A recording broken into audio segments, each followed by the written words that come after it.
ये आपका लाल वहां गया।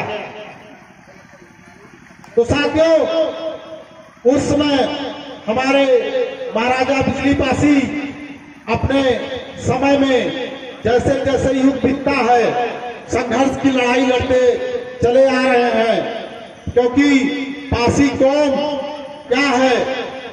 पासी कौम बहुत मजबूत और लड़ाई वाली कौम है। वो किसी की गुलामी बर्दाश्त नहीं करती। वो अपना घर द्वार छोड़ देती है, लेकिन गुलामी नहीं बर्दाश्त करती उस समय, क्योंकि ये महाराजाओं की वंशज है। किसकी?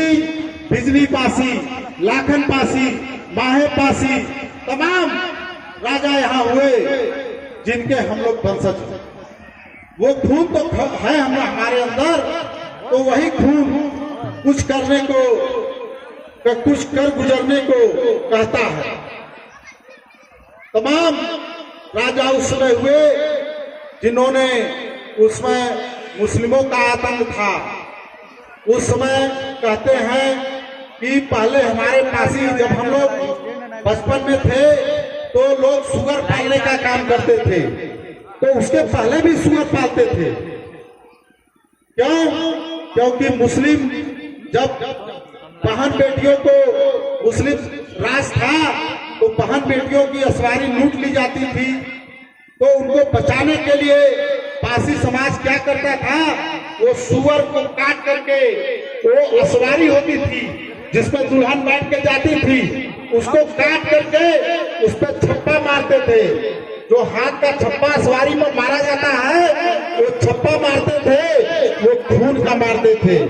और जो आज माताएं बहनें नेल पालिश लगा पैर में, वो क्या कहते हैं, बुकनी का काम लगाने का काम करती है, वो उस समय माताओं बहनों के पैर में सुअर के खून को लगा दिया जाता था, जिससे वो मुस्लिम आक्रमण जो आतंकी थे, जो बहन बेटियों पर बुरी निगाह डालते थे, वो छूते नहीं थे। क्योंकि मुस्लिम सुअर का नाम या सुअर देख लेते हैं तो सोचते हैं कि मैं गर्त में गिर गया, इसलिए वो लोग छूते नहीं थे। और हमारी बहन बेटियां हिफाजत के साथ घर चली जाती थी, उनकी डोली घर चली जाती थी। तो ये पासी समाज इस तरह से काम किया है, वो हिंदू समाज को बचाने के लिए।